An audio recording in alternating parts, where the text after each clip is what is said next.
Assalamualaikum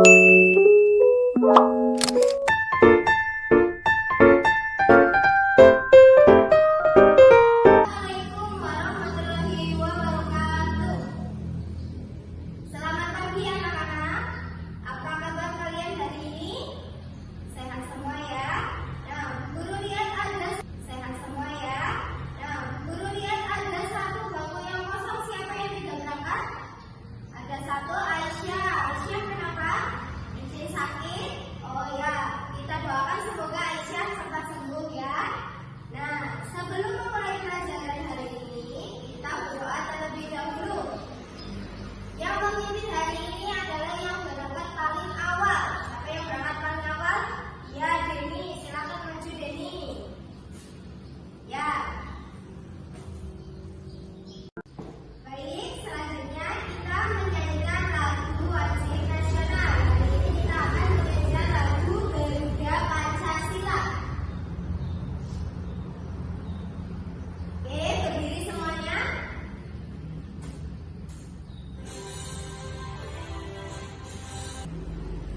Baik anak-anak, materi pembelajaran kita hari ini adalah teks non fiksi.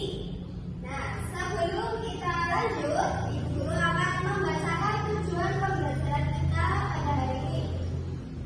Yang pertama, dengan mengamati teks non fiksi, siswa dapat menentukan pokok pikiran dari teks bacaan kupu-kupu dengan benar.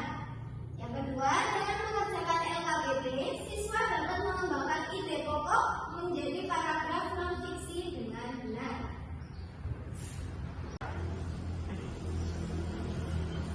Nah, guru akan menjelaskan pengertian teks non fiksi.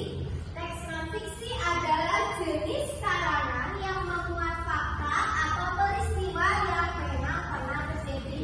Jadi berbeda dengan teks fiksi. Kalau teks non fiksi itu berupa fakta yang benar-benar terjadi, bukan sebuah karangan dari seseorang atau sebuah imajinasi. Merupakan fakta dari penelitian yang ada. Nah, untuk lebih jelasnya, mari kita tonton video tentang pengertian dan pokok pikiran pada teks non fiksi. Kita perhatikan bersama-sama.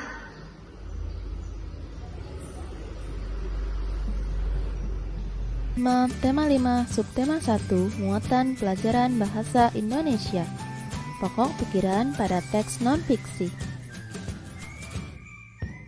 A. Pengertian teks non-fiksi. Teks non-fiksi adalah suatu teks yang berisi tentang fakta atau kenyataan. Teks non-fiksi dapat kita temukan pada koran, tabloid, majalah, dan lain sebagainya.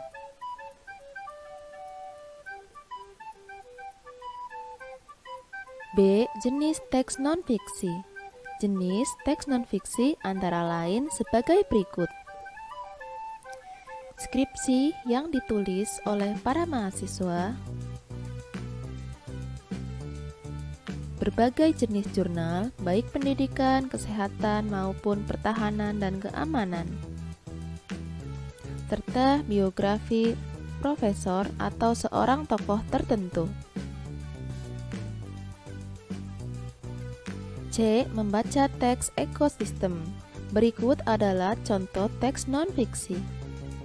Semua makhluk hidup memerlukan lingkungan tertentu untuk memenuhi kebutuhannya. Lingkungan adalah segala sesuatu yang berada di sekitar makhluk hidup. Sebuah lingkungan terdiri atas lingkungan yang hidup atau biotik dan lingkungan yang tak hidup abiotik. Bagian yang hidup di sebuah lingkungan terdiri atas tumbuhan, hewan, dan makhluk hidup lainnya. Bagian lingkungan tak hidup terdiri atas cahaya matahari, air, udara, dan tanah. Pokok pikiran utama pada paragraf tersebut adalah semua makhluk hidup memerlukan lingkungan tertentu untuk memenuhi kebutuhannya. Sedangkan kalimat kedua sampai kalimat terakhir merupakan pikiran penjelas.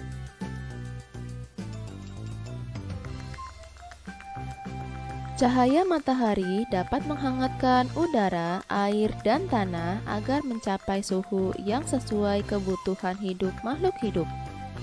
Cahaya matahari juga membantu tumbuhan membuat makanan. Air dan tanah merupakan bagian penting dari sebuah lingkungan. Air yang turun dalam bentuk hujan meresap ke dalam tanah. Air di dalam tanah ini akan dimanfaatkan oleh tumbuhan yang hidup di atasnya dan makhluk hidup kecil yang hidup di dalam tanah. Pokok pikiran utama pada paragraf tersebut adalah cahaya matahari dapat menghangatkan udara, air, dan tanah agar mencapai suhu yang sesuai kebutuhan hidup makhluk hidup.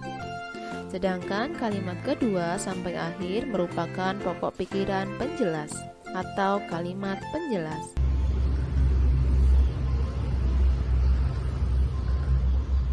Oke, kita sudah menonton tentang pengertian dan cara mencari pokok pikiran pada teks non-fiksi. Nah, selanjutnya di sini Bu Guru ada contoh teks non-fiksi yang berjudul apa? Kupu-kupu. Sudah dibaca semuanya? Ya.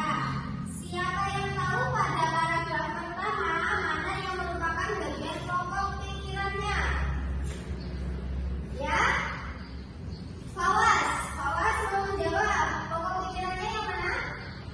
Iya betul, pada kalimat yang pertama yaitu kupu-kupu adalah hewan yang termasuk ke dalam serangga bersayap sisik.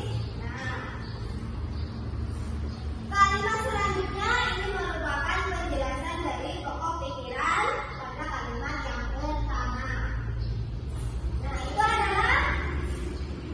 Nah, itu adalah pokok pikiran pada paragraf pertama. Lalu yang paragraf kedua, siapa yang mau menjawab? Ya, Rehan. Yang paragraf kedua pokok pikirannya yang mana?